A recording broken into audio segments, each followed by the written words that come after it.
لله نحمده ونستعينه ونستغفره ونعوذ بالله من شرور أنفسنا ومن سيئات أعمالنا من يهده الله فلا مضل له ومن يضلله فلا هادي له ونشهد أن لا إله إلا الله وحده لا شريك له ونشهد أن سيدنا ومولانا محمدا عبده ورسوله وقال الله تبارك وتعالى في القرآن المجيد والفرقان الحميد ما كان محمد أبا أحد من رجالكم ولكن رسول الله وخاتم النبيين وكان الله بكل شيء عليما وقال رسول الله صلى الله عليه وسلم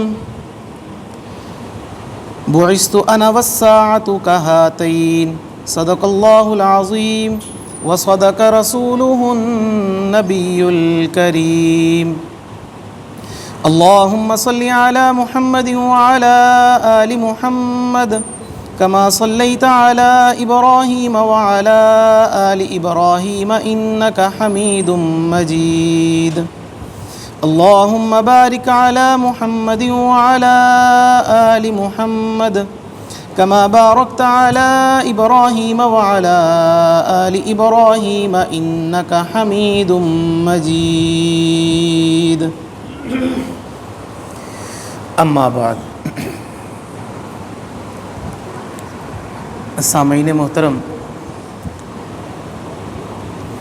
آج ہم یہاں جس عنوان پر گفتگو کرنے اور سننے کے لیے اکٹھے ہوئے ہیں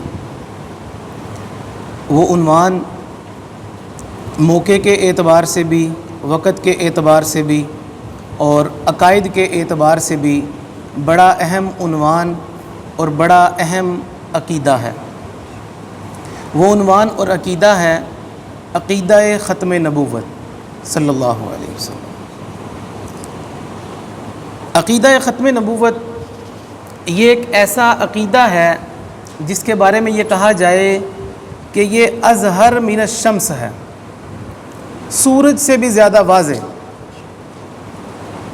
ایک بندہ سورج نکلا ہو، سورج کے نکلے ہونے کے باوجود بھی سورج کے ہونے پر دلیل طلب کرے تو اس بندے کی بات کا کوئی وزن نہیں رہتا۔ تو ختم نبوت کا عقیدہ یہ ایسا عقیدہ ہے کہ اتنا واضح اور اتنا روشن ہے کہ اس کے اوپر کوئی بندہ دلیل مانگے یا کسی کو دلیل دینے کی بہت زیادہ ضرورت پڑے تو شاید یہ بات بھی بڑی عجیب ہے کہ جس طرح سورج روز روشن کی طرح عیاں ہے، اسی طرح ختم نبوت کا عقیدہ بھی ہر مسلمان کے دل، ہر نوجوان، ہر بچے اور ہر بوڑھے کے سامنے ایسے واضح ہے کہ اس کو کبھی اس کے اوپر دلیل مانگنے کی ضرورت بھی نہیں پڑتی۔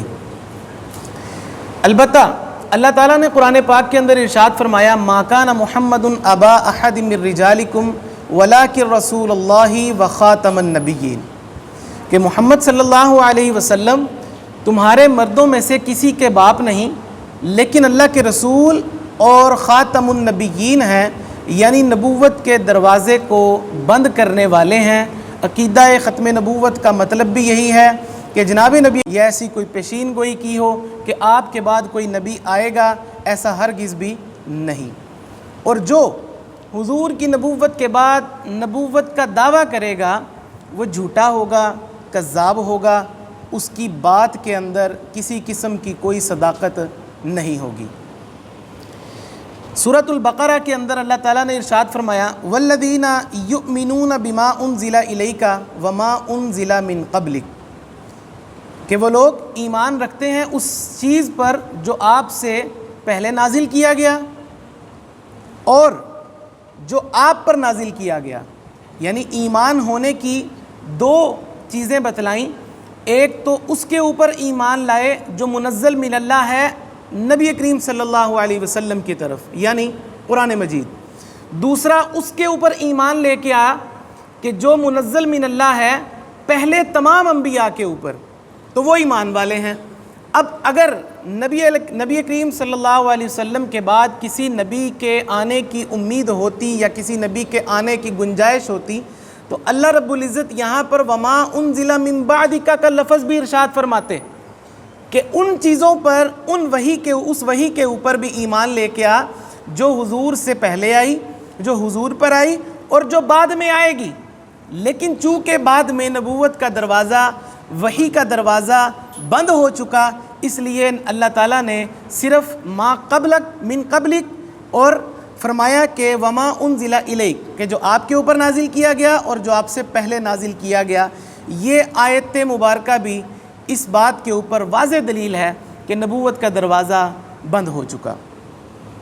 سورہ اعراف کے اندر ارشاد فرمایا قل یا ایھا الناس انی رسول اللہ الیکم جمیعا، آپ فرما دیجئے اے لوگو کہ میں تم سب کی طرف اللہ کا رسول بنا کر بھیجا گیا ہوں۔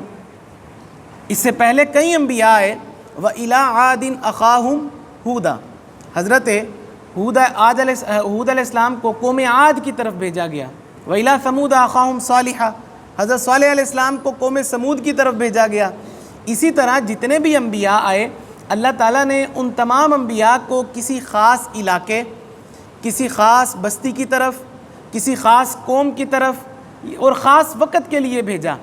لیکن نبی کریم صلی اللہ علیہ وسلم کی نبوت کی باری جب آتی ہے تو اللہ تعالیٰ فرماتے ہیں الیکم جمیعا، تم سب کی طرف بنا کر بھیجا گیا۔ امام فخر الدین رازی رحمۃ اللہ علیہ وہ اس بارے میں لکھتے ہیں، وہ کہتے ہیں کہ اس سے مراد یہ ہے کہ قیامت کی صبح تک جتنے بھی لوگ آئیں گے اللہ کے رسول صلی اللہ علیہ وسلم ان تمام کے لیے نبی بنا کر بھیج دیے گئے ہیں۔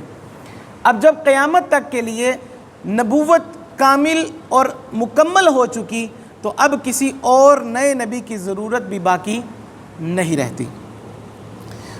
اور بڑی ہی عجیب بات ہے کہ نبی کریم صلی اللہ علیہ وسلم کی زندگی کا آپ کوئی بھی پہلو اٹھا کر دیکھ لیں، آپ کو ہر پہلو کے اوپر مکمل رہنمائی میسر آئے گی۔ ہر بات کے اوپر، ہر موضوع کے اوپر آپ کو پتہ چلے گا کہ نبی علیہ السلام نے کسی بھی گفتگو کے اوپر، عقیدے کے اوپر یا کسی بھی بات کے اوپر شریعت اسلامیہ کے اندر گنجائش نہیں چھوڑی، ہر چیز کو مکمل واضح طور پر بیان کر دیا۔ حضور نے فرمایا مثلی و مثل الانبیاء، میری من قبلی اور جو مجھ سے قبل انبیاء تھے ان کی مثال کیسی ہے؟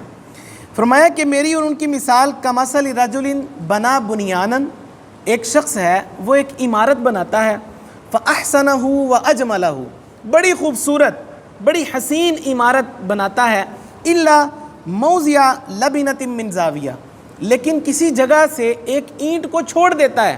ایک دیوار ہے، بڑی خوبصورت مکمل عمارت تیار کر دی اور درمیان میں یہاں سے ایک اینٹ چھوڑ دی خالی۔ اب کیا ہوا؟ فجعل الناس یطوفون بہ ویعجبون لہ، لوگ آتے ہیں، چکر لگاتے ہیں اور بڑی حیرت سے دیکھتے ہیں اور پھر یہ بات کرتے ہیں وَيَقُولُونَ هَلَّا وُضِعَتْ هَذِهِ اللَّبِنَةُ، کہ یہاں پر اس اینٹ کی جگہ کو خالی کیوں چھوڑ دیا گیا؟ اللہ کے رسول صلی اللہ علیہ وسلم پھر ارشاد فرماتے ہیں فَأَنَا اللَّبِنَةُ، وہ جو نبوت کی دیوار تھی، نبوت کی عمارت تھی، اس کے اندر جو خالی اینٹ چھوڑی گئی تھی، فَأَنَا اللَّبِنَةُ، وہ اینٹ میں ہوں، وَأَنَا خَاتَمُ النَّبِيِّينَ، اور میں خاتم النبیین ہوں، نبوت کے دروازے کو ختم کرنے والا ہوں۔ واضح طور پر ہر چیز کو اللہ کے رسول صلی اللہ علیہ وسلم نے بیان فرما دیا۔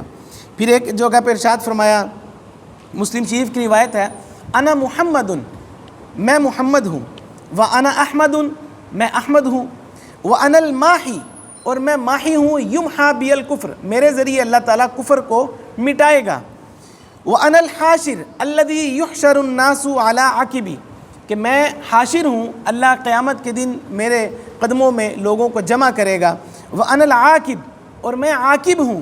پھر عاقب کی اللہ کے رسول صلی اللہ علیہ وسلم نے خود ہی وضاحت فرمائی، العاقب الذی لیس بعدہ نبی، عاقب وہ ہوتا ہے جس کے بعد کوئی نبی موجود نہیں ہوتا۔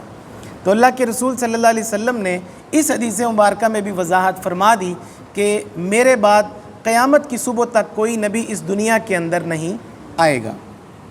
اور پھر فرمایا بعثت انا والساعۃ کہاتین، میں اور قیامت بالکل ایسے قریب ہیں، بالکل قریب ہیں، یعنی ایک انگلی کے بعد دوسری انگلی، درمیان میں تیسری انگلی کی گنجائش نہیں.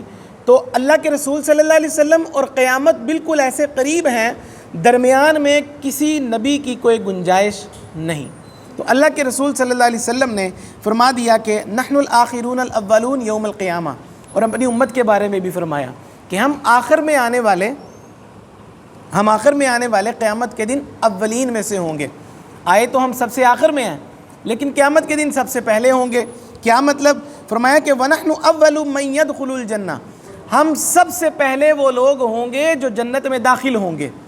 اور پھر فرمایا بَيْدَ أَنَّهُمْ أُوتُوا الْكِتَابَ مِنْ قَبْلِنَا، باوجود اس کے کہ ہم سے پہلے جو لوگ تھے انہیں کتاب ہم سے پہلے دی گئی. وَأُوتِينَاهُ مِنْ بَعْدِهِمْ، اور ہمیں کتاب ان کے بعد میں دی گئی. پھر بھی قیامت کے دن اللہ کے رسول صلی اللہ علیہ وسلم قیامت کے دن فرمایا کہ ہم سب سے پہلے جنت میں جائیں گے. تو یہ اللہ کے رسول صلی اللہ علیہ وسلم آخری نبی، آپ کے بعد کوئی نبی نہیں، یہ امت آخری امت، اس امت کے بعد دوسری کوئی امت نہیں. اور یہ عقیدہ اتنا ضروری اور اتنا اہم ہے، اس بات سے آپ اس کا اندازہ ہو جائے گا کہ امت محمدیہ کا سب سے جو پہلا اجماع ہوا، امت محمدیہ کا سب سے پہلا اجماع، وہ اجماع اسی عقیدہ ختم نبوت کے اوپر ہوا. سب سے پہلا اجماع اس کے اوپر ہوا. حضرت ابوبکر صدیق رضی اللہ تعالیٰ عنہ نے مسیلمہ کذاب کے خلاف جو لشکر بھیجا، مسیلمہ کذاب حضور علیہ الصلوۃ والسلام کی زندگی کے اندر ہی نبوت کا دعویٰ کر چکا تھا، اور حضور سے اس نے یہ پیشکش کی کہ ایسا کر لیں کہ ایک علاقہ آپ تقسیم کر لیں، دوسرا علاقہ میں رکھ لیتا ہوں، ادھر آپ اپنی نبوت چلا لیجئے گا، ادھر میں اپنی نبوت چلا لوں گا. حالانکہ اللہ کے رسول صلی اللہ علیہ وسلم تو سچے نبی تھے اور قیامت تک کے لیے پوری امت کے لیے نبی بن کر آئے تھے، تو ایسے جھوٹے کی بات کی پھر کیا تصدیق. تو حضور علیہ الصلوۃ والسلام نے حضرت حبیب بن زید انصاری رضی اللہ تعالیٰ عنہ کو اس کے پاس دعوت دے کر بھیجا کہ بھئی دعوت کو، اسلام کی دعوت دے کر بھیجا، اور اللہ کے رسول صلی اللہ علیہ وسلم کو نبی تسلیم کر لو، اس بات کی دعوت دے کر بھیجا. حضرت حبیب بن زید انصاری رضی اللہ تعالیٰ عنہ گئے، جا کر اس کو دعوت دی. تو اس نے کہا کہ بھئی میں، اس میں لکھا ہوا تھا کہ وہ خط جو لے کر گئے مسیلمہ کذاب، اس کا لکھا ہوا تھا کہ یہ جھوٹا شخص ہے. اس نے جب یہ بات سنی پڑھی تو وہ آگ بگولا ہو گیا کہ بھئی میرے خلاف مجھے لکھ کر بھیج دیا کہ میں جھوٹا ہوں. تو اس نے کہا کہ بھئی اب تم یہ بتاؤ کہ اتشہد ان محمد رسول اللہ، کیا تم گواہی دیتے ہو کہ محمد صلی اللہ علیہ وسلم اللہ کے رسول ہیں؟ میں نے کہا جی میں گواہی دیتا ہوں محمد صلی اللہ علیہ وسلم اللہ کے رسول ہیں. کہا کہ اتشہد انی رسول اللہ، کیا تو گواہی دیتا ہے کہ میں اللہ کا رسول ہوں؟ حضرت حبیب بن زید انصاری فرماتے ہیں لا اسمع، مجھے نہیں سنائی دیتا تو کیا کہہ رہا ہے. کہا کہ اس کا ایک ہاتھ کاٹ دو. حضرت حبیب بن زید انصاری کا ایک ہاتھ کاٹ دیا. کہا کہ اب بتاؤ اتشہد ان محمد رسول اللہ، کیا تو گواہی دیتا ہے کہ محمد صلی اللہ علیہ وسلم اللہ کے رسول ہیں؟ فرمایا ہاں میں گواہی دیتا ہوں. فرمایا کہ اتشہد انی رسول اللہ، کیا تو گواہی دیتا ہے کہ میں اللہ کا رسول ہوں؟ کہا کہ لا اسمع، مجھے سنائی نہیں دے رہا تو کیا کہہ رہا ہے، مجھے تیری بات کی سمجھ نہیں آ رہی. یعنی انکار کر دیا نا، انکار کر دیا. جیسے کوئی بندہ کہے کہ تمہیں سمجھ آ رہی ہے کہ میں کیا کہہ رہا ہوں، کہ میں نہیں پتا تو کی کہہ رہے ہیں. پتہ تو ہوتا ہے کیا کہہ رہا ہے، لیکن میں نہیں پتا تو کی کہہ رہے ہیں. کہا کہ مجھے نہیں پتا تو کیا کہہ رہا ہے، دوسرا بازو بھی کٹوا دیا. یہی مکالمہ چلتا رہا، پاؤں بھی دونوں کاٹ دیے، آپ کے جسم سے ایک ایک کر کے بوٹیوں کو اتارا گیا. حضرت حبیب بن زید انصاری رضی اللہ تعالیٰ عنہ نے اللہ کے رسول صلی اللہ علیہ وسلم کی ختم نبوت کے صدقے جان اللہ کے سپرد کر دی، لیکن اپنی زبان سے ختم نبوت کا انکار نہ کیا اور ختم نبوت کا اقرار کرتے رہے کہ اللہ کے رسول صلی اللہ علیہ وسلم ہی سچے نبی اور آخری نبی ہیں. غلامان محمد جان دینے سے نہیں ڈرتے، غلامان محمد جان دینے سے نہیں ڈرتے، یہ سر کٹ جائے یا رہ جائے وہ پرواہ نہیں کرتے. تو جو اللہ کے رسول صلی اللہ علیہ وسلم کی غلامی میں آ جاتے ہیں، پھر انہیں اس بات سے فرق نہیں پڑتا کہ ہمارا سر ہمارے تن کے ساتھ رہتا ہے یا نہیں رہتا، پھر وہ اللہ کے رسول کی ختم نبوت کے اوپر جان دینے کے لیے بھی ہر وقت ہمہ وقت تیار رہتے ہیں. تو حضرت حبیب بن زید انصاری رضی اللہ تعالیٰ عنہ یہ حضرت ام عمارہ رضی اللہ تعالیٰ عنہ کے بیٹے تھے. جب حضرت ام عمارہ رضی اللہ تعالیٰ عنہ کو یہ بات پتہ چلی کہ حضرت حبیب بن زید انصاری کو شہید کر دیا گیا انہیں اس طریقے سے شہید کر دیا گیا۔ تو انہوں نے کیا ارشاد فرمایا، تاریخ ان الفاظ کو سونے کے ساتھ بھی لکھے تو میں کہوں کہ کم ہے۔ کہا کہ لِهَذَا الْيَوْمِ أَرْضَعْتُهُ، اسی دن کے لیے تو میں نے اس کو دودھ پلایا